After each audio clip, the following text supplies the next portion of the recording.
मेरा नाम रोमा है। मेरा स्कूल 1 महीने पहले ही ख़त्म हो गया था। फ़िलहाल मैं अपनी आंट के घर में रहती हूँ। स्कूल ख़त्म हो जाने के बाद मैं बस अपना फ़ोन इस्तेमाल करती रहती थी, कंप्यूटर में गेम्स खेलती रहती थी और सिर्फ टाइम पास करती थी। पढ़ाई मुझसे ज़्यादा होती नहीं। इस वजह से मेरे मम्मी पापा बहुत परेशान थे। उन्हें ऐसा लगा कि मैं अपने आंट के यहाँ रहूँगी तो शायद थोड़ा सुधर जाऊँ, लेकिन उन्हें क्या पता कि मेरी आंट भी बिल्कुल मेरे जैसी ही हैं। वो मेरे सारे प्लान्स पे मेरा साथ देती हैं। मैं करीब 2 महीने से अपनी आंट के घर रह रही थी। फिर हमने डिसाइड किया कि अब वापस घर चलना चाहिए, तो मैं आंट के साथ ही मम्मी पापा के यहाँ रहने आ गई। मम्मी पापा हमें देखकर बहुत खुश हो गए और हमारा बहुत अच्छे से वेलकम किया। हमने बहुत टेस्टी सा लंच खाया और फिर हम सब साथ बैठे हुए थे कि तभी अचानक से मेरे कॉलेज की बात शुरू हो गई। हमारे सिटी में ही एक बहुत अच्छा कॉलेज था, लेकिन बस प्रॉब्लम यही थी कि वो हमारे घर से बहुत ज़्यादा दूर था और मैं अपने मम्मी पापा को कन्विंस कर रही थी कि वो मुझे कार दे दे ताकि मैं उससे कॉलेज जा सकूं। लेकिन उनको ये बात बहुत अच्छे से पता थी कि मैं कितनी शरारती हूँ।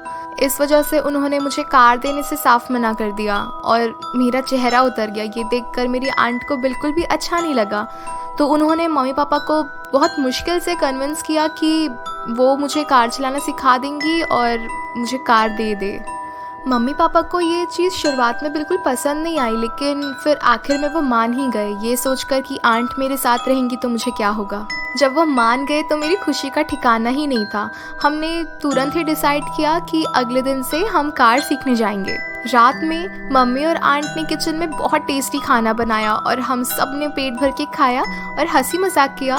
फिर मैं ऊपर अपने कमरे में आ गई और मेरी आँख लग गई। जैसे ही अगला दिन हुआ मैं तुरंत ही ड्रेस चेंज करके अपने शूज़ पहनकर नीचे चली गई और फिर हम कार के पास चले गए। आंट गाड़ी निकाल रही थी गैराज से।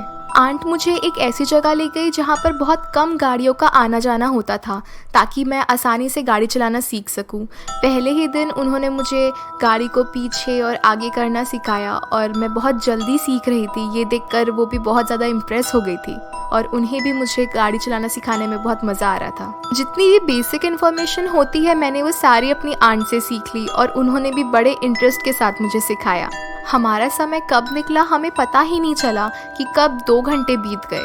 हम बहुत लेट हो गए थे। फिर हम वापस घर चले गए और मेरी आंट ने मम्मी पापा को सारी बातें बताई और वो सब मेरी तारीफ कर रहे थे। मन ही मन मुझे बहुत अच्छा लग रहा था। बाकी का दिन भी फिर ऐसे ही निकल गया। हम सब ने खाना खाया, चाय पिया, हंसी मजाक किया और फिर मैं अपनी आंट को अपने दोस्तों से मिलाने के लिए ले गई थी। रात में जब मैं घर आई तो मैं बहुत ज़्यादा एक्साइटेड थी, क्योंकि अगले दिन हम फिर से कार चलाने जाने वाले थे। ये बात मैंने अपने दोस्तों को भी बताई थी, तो वो भी बहुत ज़्यादा इम्प्रेस हो गए थे। दिन भर मस्ती करने के बाद मैं बहुत ज़्यादा थक गई थी, तो रात में जल्दी सो गई ताकि अगले दिन सुबह जल्दी उठ सकूं। अगले दिन मैं जैसे ही उठी, बाहर का मौसम कुछ अच्छा नहीं लग रहा था। बहुत बदली थी बाहर। जैसे जैसे मैं नहा कर खाना खाकर रेडी हुई, वैसे वैसे बाहर का मौसम और ख़राब होने लगा। तब आंट ने भी मुझे आकर कहा कि ऐसे मौसम में बाहर जाना सही नहीं होगा, हमें थोड़ा वेट करना चाहिए, और ना चाहकर भी मुझे हाँ कहना पड़ा। ऑलमोस्ट पूरा दिन सोते हुए, गाने सुनते हुए, बुक्स पढ़ते हुए निकल गया। शाम होते होते बारिश भी बहुत जोर से होने लगी थी। तब तक मम्मी पापा ने तो मना कर ही दिया था बाहर जाने से। आंट ने भी इस बार उनसे एग्री किया और मुझे बाहर जाने से मना किया। मेरा मूड बहुत ज़्यादा ख़राब हो गया था। वो सभी हॉल में बैठकर बहुत अच्छे से बातें कर रहे थे और मैं बस वहाँ बैठी हुई थी।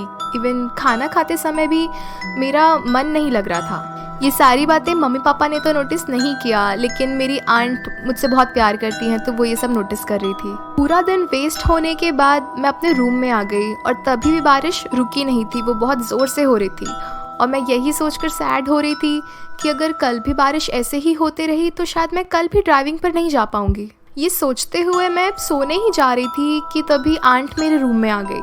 उन्होंने मुझे मनाने की कोशिश की, लेकिन मुझे पता था कि मुझे बस ड्राइविंग करने जाना था। मुझे ऐसा लगा कि अगर मैं आंट को कन्विंस कर दूं कि वो मेरे साथ अभी इसी वक्त चले तो शायद हम बाहर जा सकते हैं। बहुत देर तक उन्हें मनाने के बाद वो फाइनली मान गई और हमने ये डिसाइड किया कि इस बारे में हम मम्मी पापा को नहीं बताएंगे, क्योंकि वो तो कभी मानते ही नहीं। आंट ने मुझे कहा कि हम सिर्फ आधे घंटे के लिए ही बाहर जा रहे हैं और मैंने एक्साइटमेंट में हाँ कह दिया। मैंने तुरंत ही अपने कपड़े बदले और आंट और मैं दबे पांव घर से बाहर निकल गए। बारिश बहुत ज़ोर से हो रही थी। हम दोनों भागते हुए कार के अंदर चले गए। आंट ने मुझे मना कर दिया कि वो मुझे इस मौसम में गाड़ी नहीं चलाने देंगी, तो हमने डिसाइड किया कि हम बस एक राउंड लगाकर वापस घर चले जाएंगे। लेकिन हम इस बार दूसरे रास्ते से गए।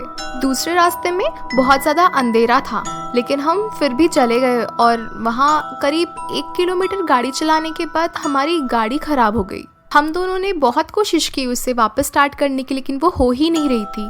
मजबूरन हमें अपनी कार से बाहर निकल कर देखना पड़ा कि शायद हमारा चक्का तो कहीं फंस नहीं गया है। और साथ ही हम ये भी सोच रहे थे कि अब घर जाकर बहुत डांट पड़ने वाली है। हम दोनों ये सोचकर परेशान ही हो रहे थे कि तभी हमें हमारे पीछे से बहुत ज़ोर से आवाज़ आई। वो आवाज़ बहुत ज़्यादा भयानक थी।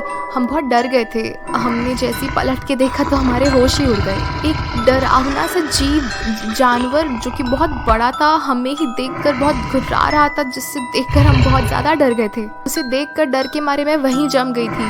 तभी मेरी आंट ने मुझे पकड़ा और हम दोनों भागते हुए कार के अंदर आ गए। हम बहुत ज़्यादा डर गए थे। मेरी चीखें तो बंद ही नहीं हो रही थी। कार में बैठने के बाद जब हमने पीछे पलट के देखा तो वो जीव हमारी कार के पीछे खड़ा था और वो बहुत भयानक दिख रहा था। उस समय हमारी किस्मत अच्छी थी कि हमारी गाड़ी एक ही बार में स्टार्ट हो गई और मेरी आंट ने उसे बहुत तेज़ी से भगाया।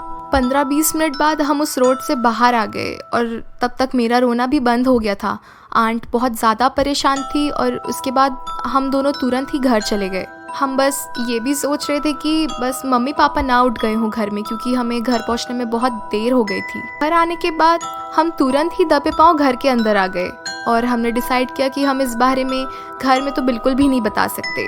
ये सोचने के बाद हम दोनों अपने अपने रूम में चले गए। रूम में आने के बाद मैं बहुत ज़्यादा बेचैन हो रही थी। मुझे समझ ही नहीं आ रहा था कि मेरे साथ हुआ क्या है, वो जीव क्या था। बिस्तर पर लेटने के बाद भी मुझे नींद नहीं पड़ रही थी, बस मैं उसी बारे में सोच रही थी। पूरी रात ये सोच कर मैं बिल्कुल भी सो नहीं पाई और सुबह उठने के बाद मैं नीचे गई तो मेरे पापा न्यूज़पेपर पढ़ रहे थे। अपना मूड ठीक करने के लिए मैंने सोचा कि मैं उनसे बातें करती हूँ। न्यूज़पेपर पढ़कर उन्होंने जो मुझे बताया उसे सुनकर तो मैं पागल सी ही हो गई। उन्होंने बताया कि हमारे घर से करीब 5 किलोमीटर दूर एक डेड बॉडी मिली थी। सबसे घिनौनी बात तो ये थी कि उस आदमी का पूरा पेट फाड़कर अंदर से खाया हुआ था। उसकी बहुत दर्दनाक मौत हुई थी। पुलिस का कहना था कि ये किसी वुल्फ का काम है, लेकिन हमारे सिटी में वुल्फ हो ऐसा हो ही नहीं सकता। पापा की ये सारी बातें सुनकर मैं बहुत ज़्यादा घबरा गई थी। आंट भी ये सारी बातें सुन रही थी। तभी मैंने मन ही मन अपने आप से कहा कि पापा ये एक वुल्फ का ही काम है, ये एक दर्दनाक वुल्फ का काम है। ये सब होने के बाद आंट ने मुझे समझाया कि मैं घर के बाहर अकेले ना जाऊं, स्पेशली रात में, और उसके बाद वो भी अपने टाउन चली गई।